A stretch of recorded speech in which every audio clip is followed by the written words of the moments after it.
قرآن میں یہ کہیں نہیں لکھا ہے کہ یہ آنترک معاملہ ہے، مطلب کہ حجاب پہننا انیواریہ ہے. کیوں؟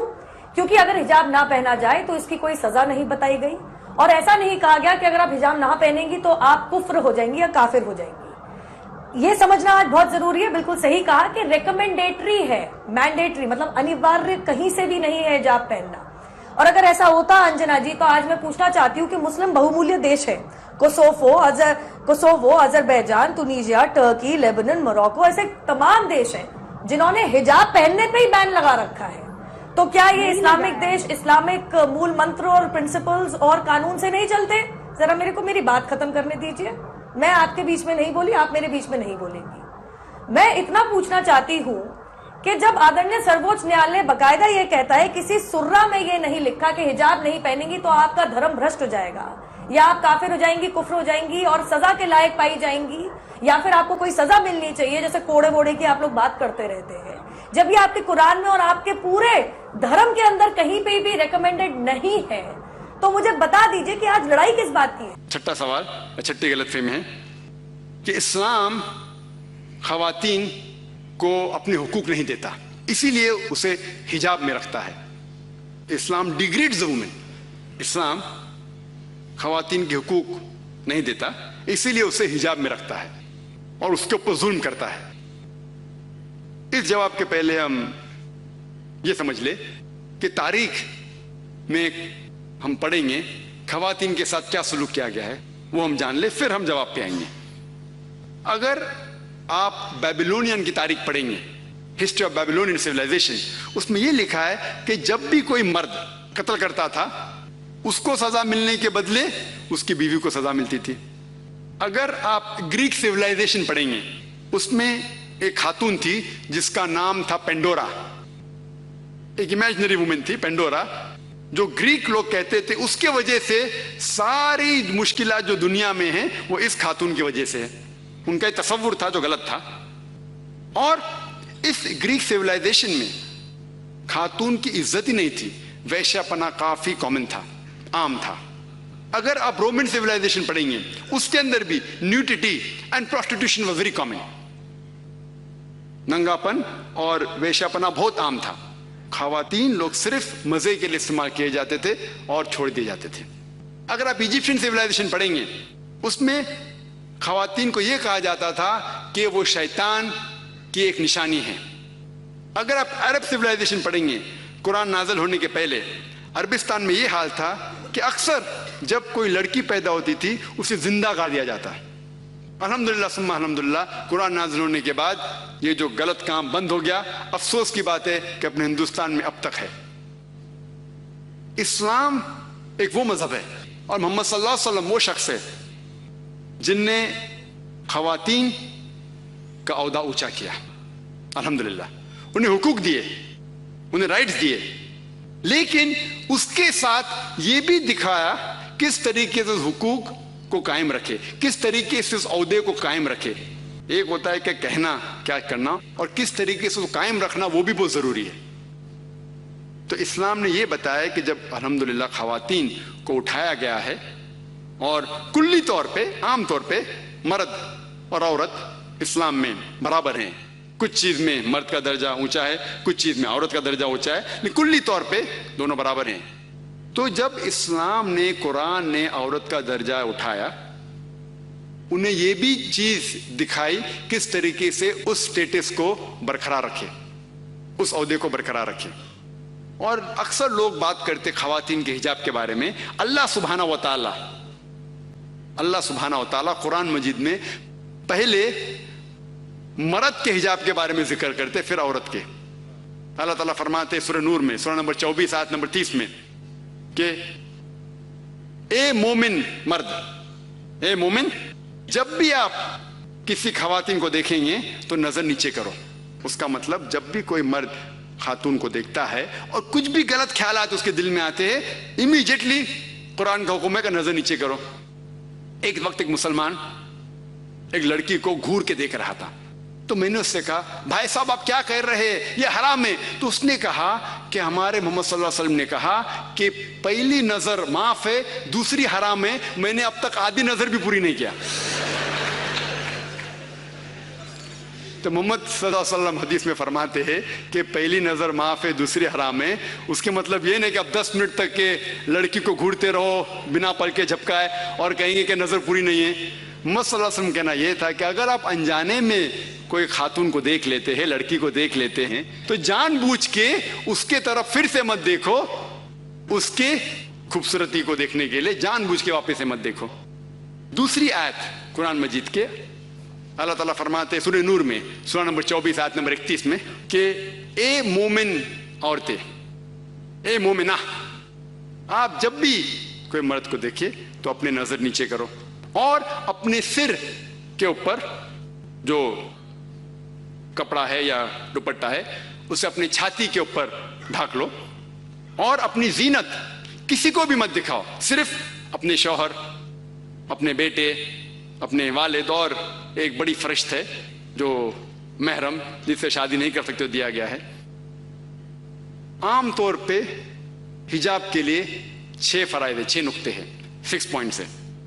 نمبر 1, ایکسٹینٹ اورا, جو مرد کے لیے ہے کم از کم ناس سے لے کے گھٹنے تک, اور خواتین کے لیے پورا جسم ڈھکا رہنا چاہیے, صرف جو دکھ سکتا ہے وہ چہرہ اور ہاتھ. کچھ علماء کہتے ہیں یہ بھی ڈھکا ہونا چاہیے. باقی 5 باتیں خواتین اور مرد کے لیے یکساں ہے. دوسرا پوائنٹ, جو کپڑے وہ پہن رہے ہیں وہ اتنے پتلے نہیں ہونا چاہیے تاکہ کوئی اس کے آر پار دکھ سکے. تیسرا پوائنٹ, ایسے کپڑے چست کپڑے نہیں ہونا چاہیے جس سے جسم کا ڈھانچہ دکھ سکے. چوتھا پوائنٹ, کپڑے اتنے بھڑکیلے نہیں ہونا چاہیے کہ دوسرے جنس کو متاثر کرے. پانچواں پوائنٹ, کپڑے غیر جنس کے, عورت مرد کے کپڑے نہ پہنے اور مرد عورت کے کپڑے نہ پہنے. اور چھٹا کہ کوئی غیر مسلم کے کپڑے نہ پہنے جو اس کی نشانی ہے.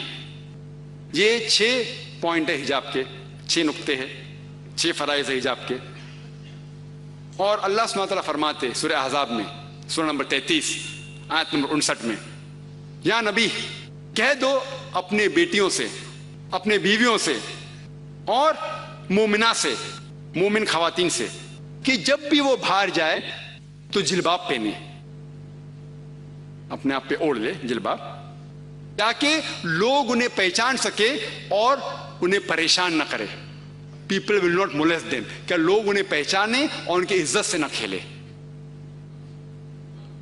مثال کے طور پہ اگر دلی کے سڑک پہ مثال کے طور پہ 2 جڑواں بہن جو بہت خوبصورت ہے, ہو بہو خوبصورت ہے, بہت خوبصورت ہے, 2 جڑواں بہن چل رہے ہیں دلی کے سڑک پہ.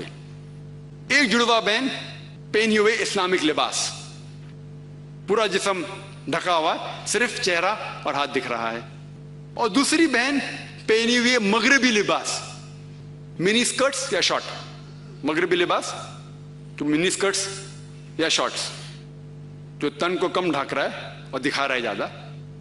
اور دونوں جڑواں بہن اگر دلی کے سڑک کناٹ پلیس اگر وہاں چل رہے ہیں اور سڑک کے کونے پہ کنارے پہ ایک لفنگا ٹھہرا ہوا ہے لڑکی کو چھیڑنے کے لیے, میرا یہ سوال ہے کہ وہ لفنگا کس کو چھیڑے گا؟ وہ بہن کو جو اسلامک لباس پہنی ہوئی ہے, حجاب پہنی ہوئی, کیا وہ بہن جو مغربی لباس پہنی ہوئی کس کو چھیڑے گا؟ جو مغربی لباس پہنا ہوا ہے. قرآن صحیح کہتا ہے کہ حجاب خواتین کو محفوظ رکھتا ہے اور عزت برقرار رکھتا ہے. اور اس کے بعد اسلامی شریعت یہ کہتی ہے کہ اگر کوئی آدمی کسی عورت کا بلاత్కాر کرتا ہے, جبر زنا کرتا ہے, تو اس کے لیے سزائے موت, ڈیتھ پینلٹی. بہت سے غیر مسلم کہیں گے سزائے موت, آج کی تاریخ میں 21ویں صدی میں سزائے موت, کتنا بے درد دین ہے یہ اسلام, کتنا ناگوار دین ہے. لیکن میں سوال پوچھا ہوں ہزاروں غیر مسلم سے, اب بھی پوچھ رہا ہوں کہ مثال کے طور پہ خدا نہ کرے کوئی آپ کی ماں یا آپ کی بہن کا بلاత్కాر کرتا ہے, اور وہ بلاత్కాر کرنے والے کو آپ کے سامنے لایا جاتا ہے اور آپ کو جج بنایا جاتا ہے, آپ کیا سزا اسے دیں گے؟ اور 100% مجھے جواب یہ ملا کہ سارے غیر مسلم نے کہا کہ ہم اسے سزائے موت دیں گے. کچھ غیر مسلم نے یہ بھی کہا کہ ہم اسے تڑپا تڑپا کے ماریں گے. تو جب آپ کی کوئی والدہ یا آپ کی بہن کا بلاತ್ಕಾರ کرتا ہے آپ کو اسے سزائے موت دینے کا ہے, دوسری کسی بہن کا بلاತ್ಕಾರ کرتا ہے آپ کے سزائے موت غلط ہے, یہ ڈبل سٹینڈرڈز کیوں؟ جو لا ہوتا ہے یہ کیوں ہونا چاہیے؟ اگر آپ جانتے, آج جو لوگ کہتے ہیں امریکہ اتنی ایڈوانسڈ ملک ہے, لوگ اس کی طرف دیکھتے, آپ جانتے وہ ایک ملک ہے جس میں زیادہ بلاತ್ಕಾರ ہوتے ہیں. ایک ملک ہے جو نمبر 1 پہ نہیں ہے لیکن جو میکسیمم ریپ جتنے دنیا میں ہوتے اس میں سے ایک ملک ہے USA. FBI کے اسٹیٹسٹکس کے حساب سے 1991 کہ FBI کے اسٹیٹسٹکس کے متعلق اس میں لکھا گیا ہے کہ ہر روز امریکہ میں 1756 بلاತ್ಕಾರ ہوتے تھے. 1996 کے اسٹیٹسٹکس کے حساب سے 1996 کے اسٹیٹسٹکس کے حساب سے US crime department of justice وہ کہتی ہے کہ 1996 میں ہر روز آن ایوریج ہر روز 2713 بلاತ್ಕಾರ ہوتے تھے. 91 میں 1756, 96 میں 2713. امریکن لوگ اور ذرا زیادہ بولڈ ہو گئے اور ہمت والے ہو گئے. ہر روز 2713 یعنی ہر 32 سیکنڈ میں ایک بلاತ್ಕಾರ ہوتا ہے امریکہ میں آج کی تاریخ میں. ہم اس آڈیٹوریم میں لگ بھگ 2 گھنٹے سے ہیں. 2 گھنٹے سے جب سے ہم اس آڈیٹوریم میں ہیں 200 بلاತ್ಕಾರ امریکہ میں ہو بھی چکے ہوں گے. میں آپ کو یہ پوچھنا چاہتا ہوں, اگر ہم اسلامک شریعت لاگو کرے امریکہ میں کہ کوئی بھی مرد کوئی خواتین کو دیکھے اور کوئی بھی غلط تصور اس کے دماغ میں آیا اسے اپنی نظر نیچے کرنا چاہیے. اس کے بعد خواتین سارا جسم ڈھکے صرف چہرہ اور ہاتھ چھوڑ کے, اور اس کے بعد اگر کوئی مرد بلاತ್ಕಾರ کرتا ہے سزائے موت. میں یہ پوچھنا چاہتا ہوں کہ امریکہ میں بلاತ್ಕಾರ کی فیصد بڑھیں گی, وہی رہیں گی یا گھٹیں گی؟ گھٹیں گی. آپ اسلامی شریعہ لاگو کرو اور امیڈیٹلی آپ کو ریزلٹس ملیں گے. اور جو ایکس ہوم منسٹر تھے LK اڈوانی, ابھی نہیں ہیں, اس دیش کے ہوم منسٹر تھے, ان نے تجویز کی تھی, ان نے کہا تھا گورنمنٹ سے کہ بلاತ್ಕಾರ کرنے والے کو ڈیتھ پینلٹی ملنی چاہیے. اور میں الحمدللہ انہیں کانگریچولیٹ کیا. LK اڈوانی جو ہوم منسٹر تھے ابھی نہیں ہیں, ان نے کہا تھا چند سال پہلے کہ بلاತ್ಕಾರ کرنے والوں کو سزائے موت ہونا چاہیے. اور میں ان کی اس بات پہ سہمت ہوں. باقی بات سے شاید سہمت نہیں ہوں بٹ اس بات پہ تو سہمت ہوں. اور انشاءاللہ جو اگلے ہوم منسٹر آئیں گے وہ یہ کہیں گے کہ خواتین کو حجاب بھی پہننا پڑے گا انشاءاللہ. کئی غیر مسلم خصوصاً ہمارے جو ہندو دوست تھے وہ کہتے کہ اسلام بڑا بے درد مذہب ہے کیونکہ وہ گوشت کھانے کی اجازت دیتا ہے, اس لیے بے درد ہے. ایک جانور کے جان لینا کتنا بے درد ہے, گوشت کھانے کی اجازت دیتا ہے اس لیے بے درد ہے.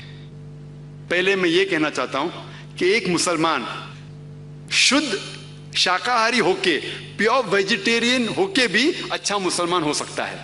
گوشت کھانا ہمارے لیے فرض نہیں ہے. قرآن میں یا حدیث میں کہیں لکھا نہیں کہ گوشت کھانا فرض ہے. ایک مسلمان اچھا مسلمان شدھ شاکاہاری ہو کے, پیور ویجیٹیرین ہو کے بھی ہو سکتا ہے. لیکن اللہ تعالیٰ فرماتے ہیں سورہ مائدہ میں سورہ نمبر 5 آیت نمبر 1 میں کہ ہم نے آپ کو کھانے کے لیے سارے جانور جس کے 4 پیر ہے اس کی اجازت دی ہے, صرف جس کی ممانعت ہے. We have agreed that you can eat any four-footed animal with the exception named. یہ کہا گیا ہے سورہ نحل میں سورہ نمبر 16 آیت نمبر 5 میں بھی کہ کیٹل بھیڑ بکری بنایا گیا ہے تاکہ آپ کے کام آئے اور آپ ان کا گوشت کھا سکے. یہ سورہ مومنون میں ذکر ہے سورہ نمبر 23 آیت نمبر 21 میں کہ آپ بھیڑ بکری کھا سکتے ہیں. آؤ پہلے یہ سمجھ لیں کہ انسان کے لیے گوشت کھانا صحیح ہے کیا غلط ہے. آج کی سائنس یہ کہتی ہے کہ میٹ کے اندر, مٹن میں, گوشت میں ہائی لیول آف پروٹین ہے. اٹ از نیوٹریشس, وائٹامن کے ہے, آئرن ہے, and high level of protein ہے. ہمارے جسم کو 20 سے زیادہ امینو ایسڈ کی ضرورت ہے. اس میں سے 8 قسم کے امینو ایسڈ جسم میں بنائے نہیں جاتے. تو وہ 8 امینو ایسڈ ہمیں کھانے میں لینا ضروری ہے. کوئی بھی ویجیٹیرین فوڈ, کوئی بھی شاکاہاری کھانے میں یہ 8 امینو ایسڈ ایک ساتھ ہے ہی نہیں. لیکن گوشت میں, مچھی میں یہ 8 امینو ایسڈ ایک ساتھ ہے. وہ الگ بات ہے کہ اگر ہم ڈفرینٹ ویجیٹیبلس کھائیں گے, فروٹس کھائیں گے, تو شاید 8 ایک ساتھ میں ہو جائے. لیکن ایک ساتھ میں ایک ویجیٹیبل میں 8 امینو ایسڈ موجود ہی نہیں ہے. اور جو جانور صرف گھاس پھوس کھاتے ہیں, ہربیورس اینیمل, مثال کے طور پہ گائے, بکری, آپ دیکھیں گے ان کے دانت فلیٹ دانت ہے, چپٹے دانت ہیں ان کے. وہ صرف گھاس پھوس کھا سکتے, گوشت کھا ہی نہیں سکتے. ان کے دانت ہیں چپٹے, herbivores set of teeth.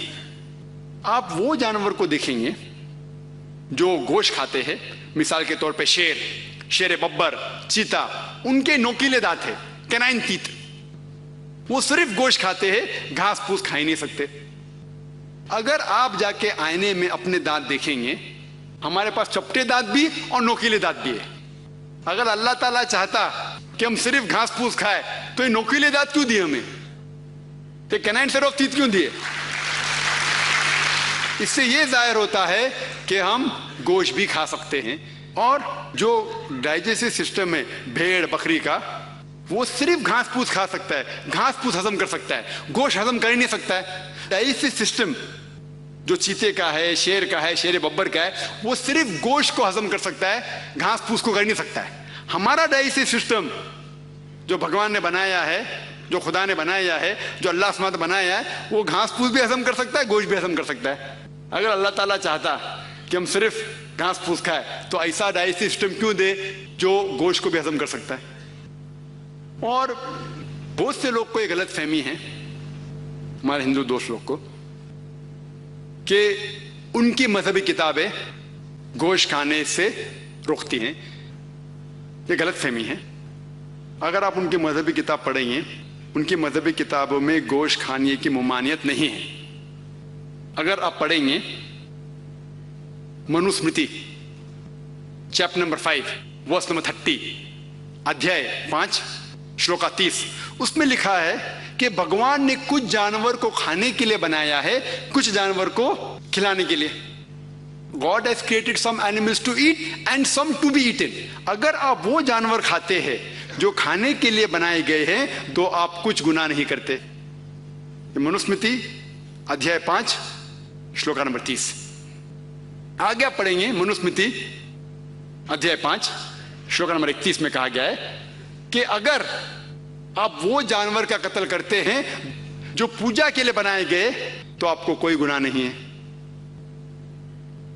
Manusmriti ادھیائے 5 چیپٹر 5 ورس نمبر 39 اینڈ 40 39 اور 40, اس میں لکھا گیا ہے کہ اگر آپ سیکریفائز میں گوشت کھاتے ہیں, پوجا کے لیے گوشت کھاتے ہیں, تو کوئی گناہ نہیں کر رہے. اور کئی ایسے حوالے ہیں رگ ویدا میں جہاں لکھا ہوا ہے کہ آپ بھینس کھا سکتے. کتنے حوالے ہیں رگ ویدا جلد نمبر 10.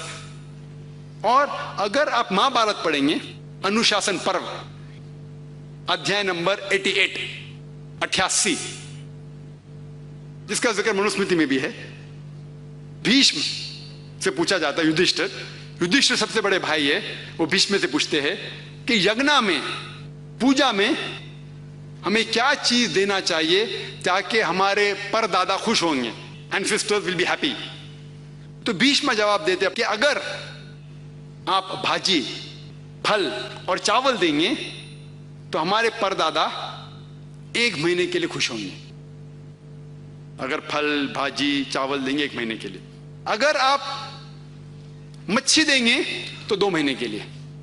اگر گوشت دیں گے تو 3 مہینے کے لیے. اگر خرگوش دیں گے تو 4 مہینے کے لیے. اگر بکری دیں گے تو 5 مہینے کے لیے. اگر سور دیں گے تو 6 مہینے کے لیے. اگر پرندہ دیں گے تو 7 مہینے کے لیے. ہرن دیں گے تو 8 مہینے کے لیے. یہ مینیو ہے, پورا لمبا ہے. آخر میں کہا جاتا ہے کہ اگر آپ بھینس دیں گے تو 11 مہینے کے لیے, اور اگر آپ گائے دیں گے تو 1 پورے سال کے لیے ہمارے پردادا خوش ہوئیں گے. اور اگر آپ رائنوسرس دیں گے تو ہمیشہ کے لیے خوش ہوئیں گے. تو اگر آپ ہندو مذہبی کتاب پڑھتے ہیں تو اس سے یہ معلوم پڑتا ہے کہ ہندو مذہبی کتاب کے اندر بھی گوشت کھانے کی ممانعت نہیں ہے. لیکن کیونکہ بہت سے لوگ دیگر مذاہب کی طرف جا رہے تھے، مثال کے طور پہ جینزم، اس لیے ان نے دوسری مذہب کی چیز کو اختیار کیا. اور اگر دیگر مذاہب سے پوچھیں گے کیوں آپ گوشت نہیں کھاتے، تو وہ کہتے ہیں کہ کسی کی جان لینا حرام ہے. جب آپ گوشت کھاتے ہیں تو جانور کی جان لیتے ہیں، اسی لیے حرام ہے. تو میں کہتا ہوں اگر ہم بنا کسی کی جان لیے اس دھرتی پہ جی سکے تو میں سب سے پہلا انسان ہوں گا. میں کہتا ہوں کیونکہ میں ڈاکٹر ہوں، میں جانتا ہوں. میں ان سے کہتا ہوں کہ آج سائنس ایڈوانس ہو چکی ہے. یہ الگ بات ہے کہ پہلے لوگ سمجھتے تھے کہ پیڑ پودے میں جان نہیں ہے. آج سائنس ایڈوانس ہو چکی ہے، ہم جانتے ہیں کہ پیڑ پودے میں بھی جان ہے، پھل میں بھی جان ہے. تو آپ پھل اور پیڑ پودا کیوں کھاتے؟ تو ان کی لاجک، ان کی منطق ذرا بدل گئی. ابھی کہتے ہیں اچھا ہم جانتے ہیں کہ پیڑ کے اندر جان ہے، لیکن جو پیڑ پودا ہے ان کو درد محسوس نہیں ہوتا، جانور کو درد محسوس ہوتا ہے. اس سے جانور کھانا بڑا حرام ہے بنسبت بھاجی پالا کھانے سے. آج سائنس اور ترقی کر چکی ہے. سائنس یہ کہتی ہے کہ پیڑ پودے بھی ان کو درد ہوتا ہے، وہ ہنس بھی سکتے، وہ رو بھی سکتے، وہ چلا بھی سکتے، لیکن ان کی آواز ہمارے کانوں تک نہیں پہنچتی، کیونکہ ہمارے کان صرف 20 سائیکلز ٹو 20,000 سائیکلز، 20 سے 20,000 سائیکلز پر سیکنڈ تک سن سکتے. اس کے نیچے، اس کے اوپر ہمارے کان کو نہیں سنائی دیتا. لیکن پیڑ پودے بھی روتے ہیں، ہنستے ہیں، خوش ہوتے ہیں. آج سائنس ایڈوانس ہو چکی ہے. ایک شخص تھا جو مجھ سے بہت بحث کیا. وہ کہنے لگا ذاکر میں مانتا ہوں کہ پیڑ پودے میں، پھل میں جان ہے، انہیں درد کا بھی احساس ہوتا ہے، لیکن جانور کے پاس 5 سینسز ہے، 5 احساس کرنے کے سینسز ہے. یہ جو پیڑ پودے ہے صرف 3 ہیں. تو کیونکہ پیڑ پودے کے سینسز جو احساس کرنے کے نا، احساس مطلب ٹچ، ٹیسٹ، فیل، یہ سب احساس سینسز بولتے ہیں انگریزی میں. تو کیونکہ پیڑ پودے میں 2 کم ہیں، اسی لیے پیڑ پودے کو مارنا کم گناہ ہے. تو میں نے اس شخص سے کہا کہ مان لو آپ کا کوئی بھائی ہے جو گنگا اور بہرا پیدا ہوتا ہے، نہ سن سکتا ہے نہ بول سکتا ہے، 2 سینسز کم ہیں، 2 احساس کرنے کی چیز کم ہے. اگر وہ بڑا ہوتا ہے اور کوئی اس کا قتل کرتا ہے تو آپ جا کے جج سے کہیں گے کہ جج میرے بھائی کے قاتل کو کم سزا دو کیونکہ اس کے پاس 2 سینسز کم تھے. آپ تو الٹا کہیں گے کہ قاتل کو ڈبل سزا دو، اس نے معصوم کو مارا ہے، بیچارہ بہرا تھا اور گنگا تھا. اسلام میں بہرا گنگا 2 سینس زیادہ 2 سینس کم. قرآن میں لکھا ہوا ہے سورہ بقرہ میں سورہ نمبر 2 آیت نمبر 168، اس میں اللہ تعالیٰ فرماتے یا الذین آمنو، او ایمان والے، آپ وہ چیز کھاؤ جو آپ کے لیے حلال ہے. جو حلال ہے وہ جائز ہے، جو حرام ہے وہ ناجائز ہے. تو جو چیز حلال ہے ہم کھا سکتے. کوئی اگر شدھ شاکاہاری ہے، مجھے کوئی گلا شکوہ اس سے نہیں ہے، کوئی گلا شکوہ نہیں. کوئی شدھ شاکاہاری ہے تو میں مانساہاری ہوں، وہ شاکاہاری ہے، مجھے کوئی گلا شکوہ نہیں. لیکن اگر وہ مجھ سے آ کے کہیں گا کہ مانساہاری بننا غلط ہے تو میں جواب دیتا ہوں. اور ہندوستان میں جو لوگ ہیں، کئی لوگ شاکاہاری ہے، اس سے دیکھے جاؤ تو مجھے فائدہ ہے. اگر سب ہندوستانی مانساہاری بن جائیں گے تو یہ مٹن کا بھاؤ جو زیادہ ہو جائے گا. تو مجھے کوئی گلا شکوہ نہیں اگر باقی لوگ شاکاہاری ہے تو. لیکن قرآن اجازت دیتا ہے کہ آپ جو جانور کے نام دیے گئے وہ کھا سکتے ہیں. اور کچھ لوگ یہ کہتے ہیں کہ آپ لوگ جانور کھاتے ہیں اور جانور کی طرح برتاؤ کرتے ہیں. تو میرا جواب یہ مختصر سا جواب، وقت کم ہے. بالکل صحیح. آج کی سائنس یہ کہتی ہے کہ جو بھی آپ کھاتے ہیں وہ آپ کے مزاج کے اوپر اثر کرتا ہے. یہ سائنس کا لیٹسٹ ڈسکوری ہے. جو آپ کھاتے آپ کے بیہیویئر کے اوپر اس کا ایفیکٹ ہوتا ہے. تو وہ کہتے غیر مسلم آپ جانور کھاتے اور جانور کی طرح برتاؤ کرتے. تو میرا جواب یہ ہے کہ ہمارے اسلام میں وہ جو خطرناک جانور ہیں، شیر، چیتا، شیر ببر، جو ایک دم وائلنٹ ہے، خطرناک ہے، وہ کھانے کی ممانعت ہے، الاؤڈ نہیں ہے، پروہیبٹڈ ہے. ہم کو صرف اجازت ہے بھیڑ، بکری، گائے، جو امن کے جانور ہے، کیونکہ ہم امن سے رہنا چاہتے ہیں.